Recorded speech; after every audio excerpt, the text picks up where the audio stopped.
You know what's wild? The United States has the largest economy in the world. We put people on the moon. We invented the internet. But somehow, we can't figure out how to run a decent bus line. If you've ever tried to take public transit in most American cities, you know exactly what I'm talking about. The bus that comes once an hour, the subway that breaks down constantly, the light rail that goes nowhere useful. Meanwhile, people in Tokyo, Paris, or Singapore can get literally anywhere in their city quickly, cheaply, and reliably. So today, we're diving into why American public transit sucks so badly. And spoiler alert, it's not just one thing. It's a perfect storm of bad decisions, perverse incentives, and some truly baffling priorities. Let's get into it.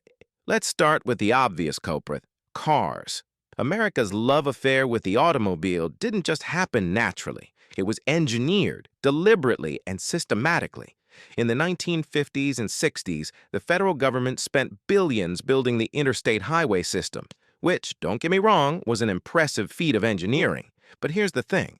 For every dollar spent on highways, public transit got pennies.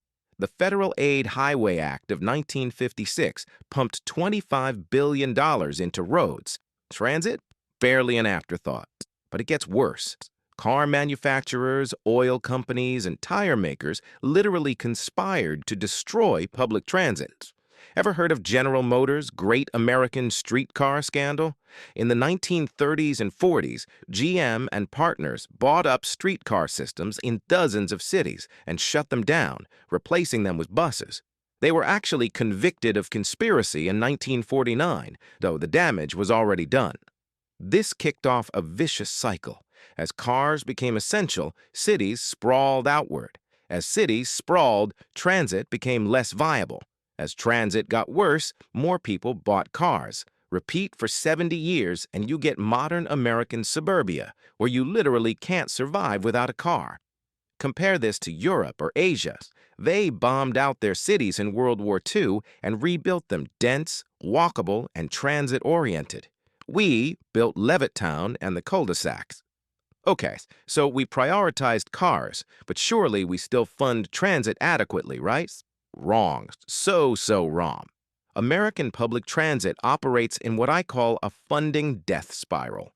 Here's how it works. Transit agencies don't get enough money, so service is infrequent and unreliable. Because service is bad, fewer people ride it. Because ridership is low, politicians cut funding even more. Because there's less funding, service gets worse. And round we go. Most European transit systems receive 40 to 70% of their operating costs from government subsidies. In the U.S., we expect transit agencies to cover huge portions of their costs from fares alone. The NYMTA is considered one of the best-funded systems in America, and it's literally falling apart because it can't afford basic maintenance. And here's the kicker. We subsidize car infrastructure massively. Free parking alone costs Americans an estimated $500 billion per year. Road maintenance, highway expansion, the mortgage interest deduction that encourages suburban sprawl, all subsidized. But a bus line? That needs to be profitable.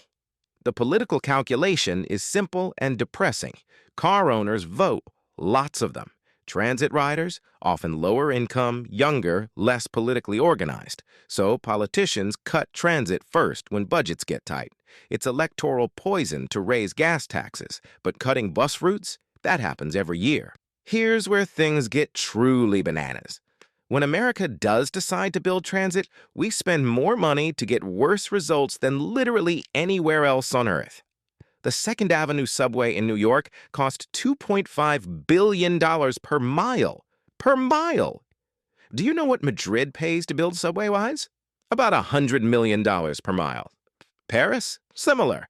Even expensive cities like London and Tokyo build transit for a fraction of what we pay. Why? A few reasons, all uniquely American. First, we've lost the expertise. We build transit so rarely that we don't have experienced teams anymore. Every project reinvents the wheel. In Spain, they have standard designs they reuse. In America, every city starts from scratch. Second, excessive environmental review. Now, I'm all for protecting the environment, but in America, the process has become absurd. The environmental review for California's high-speed rail was 45,000 pages long. Any random person can file a lawsuit to stop a project for years. In France, you get one shot at an appeal. In America, you get infinite legal challenges. Third, labor costs and union rules. And before you think I'm anti-union, I'm not. But American construction unions have negotiated rules that make no sense for modern projects. In New York, subway construction requires separate crews for each trade, standing around waiting for their specific 15-minute task. In Madrid, cross-trained teams work continuously. Fourth, we gold-plate everything. Americans insist on the fanciest stations, the deepest tunnels, the most bells and whistles. Why? Partially because projects are so rare that everyone wants theirs to be special, partially because the expensive design creates more consulting jobs for politically connected firms. The result? Projects take 15 years and cost 10 times what they should. By the time they open, they're already outdated and everyone's forgotten why we needed them in the first place. Now, I know what you're thinking, but America is so spread out. Transit works in dense European cities, but we're different. This excuse is everywhere and mostly nonsense. First, American cities aren't actually that spread out where people live. The New York metro area has 20 million people. Greater LA has 13 million. Chicago, 9 million. These are huge, dense populations. Yes, we have suburbs, but so does Paris, so does Tokyo. They just connect them with regional rail. Second, the "we're too spread out" excuse is circular reasoning. We're spread out because we don't have transit. If you build good transit, density follows. Look at Arlington, Virginia, or Portland, Oregon. They build rail lines, and suddenly everyone wanted to live near the stations. Third, most American trips are actually pretty short. The average American commute is 27 minutes. That's totally doable by transit if the transit is decent. We're not all driving 100 miles through empty wilderness. The geography excuse is just that, an excuse. It's a way of avoiding confronting the real problems, which are all about choices, not destiny. Here's something that doesn't get talked about enough. Bad transit isn't just inconvenient, it's a massive equity issue. Who relies on public transit in America? Disproportionately, low-income people, people of color, people with disabilities, and the elderly. These are the people who can't afford cars or can't drive, and we give them the worst service imaginable. Rich neighborhoods get multiple transit options and frequent service. Poor neighborhoods get one bus line every hour that doesn't even run on Sundays. Try getting to a job interview when the bus only comes twice in the morning, and if you miss it, you're screwed. The average American household spends about $10,000 a year on car ownership. For low-income families, that's a crushing burden. Good transit could save them thousands of dollars and open up job opportunities. But instead, we trap them in what researchers call transit deserts. And here's the really twisted part. When cities do finally invest in transit, it often causes gentrification. The new rail line improves the neighborhood, rents go up, and the original residents who actually needed transit get pushed out. So they end up further from transit than before. This isn't a bug. It's a feature of how we've designed the system. We treat transit as a service for the poor instead of as essential infrastructure for everyone.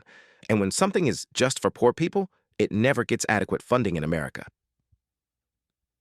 Okay, I've spent 9 minutes complaining. But can American transit actually be fixed? The answer is yes, but it requires confronting some hard truths. First, we need to spend money, a lot of money. Not just on new projects, but on maintaining and improving existing systems. The MTA alone needs $40 billion just for repairs. Nationwide, we need hundreds of billions. That means new taxes, probably on the very car infrastructure that created this mess. Second, we need to reform how we build. Copy what works in Spain, in Germany, in Japan. Standard designs, streamlined environmental review, experienced construction teams. Cut costs by 70%, cut timelines in half. Third, we need to make hard choices about land use. Stop requiring parking minimums, upzone areas near transit, make it legal to build dense, walkable neighborhoods again. Yes, this will upset homeowners. Do it anyway. Fourth, we need to break the political deadlock. Transit can't keep being a partisan issue. Republican areas need transit too. Rural Americans might not need subways, but they need intercity rail and regional buses. Make transit a universal issue, not an urban Democratic one. Fifth, and this is crucial, we need to stop thinking of transit as welfare and start thinking of it as infrastructure. Roads aren't expected to turn a profit. The post office isn't expected to turn a profit. Why should buses and trains be? The good news? There are success stories. The DC Metro, despite its problems, transformed Northern Virginia. Portland's light rail sparked billions in development. Even Houston, Texas, Car-Centric redesigned its bus system and saw ridership boom. Look, American public transit sucks. There's no sugarcoating it. We made deliberate choices for decades to prioritize cars over everything else, and now we're living with the consequences. Traffic, pollution, inequality, isolated communities, and trillions of dollars wasted. But here's the thing. Other countries have figured this out. This isn't some impossible problem. It's a choice. We can choose differently. So next time someone tells you public transit doesn't work in America, you can tell them it doesn't work because we designed it not to work, and we can design it differently. All right, that's it for today. If you made it this far, hit that like button, subscribe for more urban planning rants, and let me know in the comments, what's your worst public transit story? I'll see you in the next one.